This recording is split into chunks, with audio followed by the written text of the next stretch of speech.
সুপ্রভাত স্যার। সুপ্রভাত স্যার, ব্যাগটা ঠিক আছে, স্যার প্লিজ দিন, আমি রেখে দিচ্ছি। ধন্যবাদ।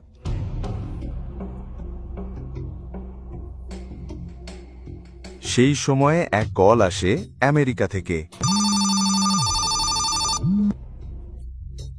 হ্যালো শিবম স্যার, এখন আপনার আর ইউএস আসার দরকার নেই। আমরা একজন ডোনার পেয়েছি এবং বিগ স্যার এখন বিপদের বাইরে। আমরা তাকে আগামীকালই ইন্ডিয়ায় নিয়ে আসব। ধন্যবাদ।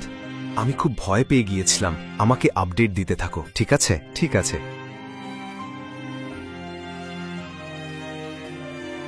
শিবম কোনো দুশ্চিন্তা ছাড়াই এয়ারপোর্ট থেকে বেরিয়ে এলো। সরাসরি তার শ্বশুরবাড়ি অর্থাৎ নারাং ম্যানশনে চলে গেল।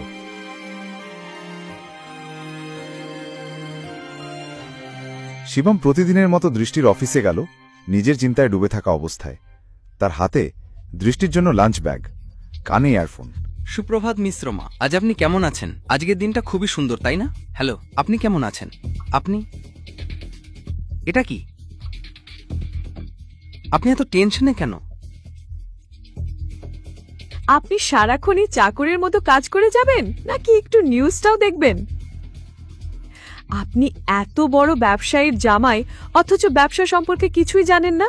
কি হয়েছে যেটা আমি জানি না? নিউজটা দেখুন। সরকারি টেন্ডার না পাওয়ার কারণে নারাং ইন্ডাস্ট্রিজ বড় ধাক্কায় পড়েছে। নারাং ইন্ডাস্ট্রিজ ভেন্টিলেটরে চলছিল। এই 200 কোটির সরকারি টেন্ডার থেকে অনেক আশা ছিল, কিন্তু এই টেন্ডার পেয়ে গেছে কাপুর ইন্ডাস্ট্রিজ। দৃষ্টি কিভাবে বাঁচাবে নারাং ইন্ডাস্ট্রিজ এবং তার পড়তে থাকা শেয়ার? ঋষভ ছিল দৃষ্টির বিজনেস পার্টনার, যদিও সে দৃষ্টির জীবনসঙ্গী হতে চেয়েছিল।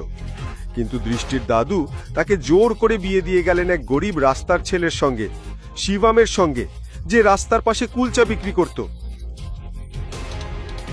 আর তারপর দৃষ্টির দাদু মারা গেলেন। ব্যবসা বাঁচাতে দৃষ্টির বাবা অখিল নারাং অনেক চেষ্টা করেছিলেন, কিন্তু তিনি কোম্পানিকে সামলাতে পারেননি।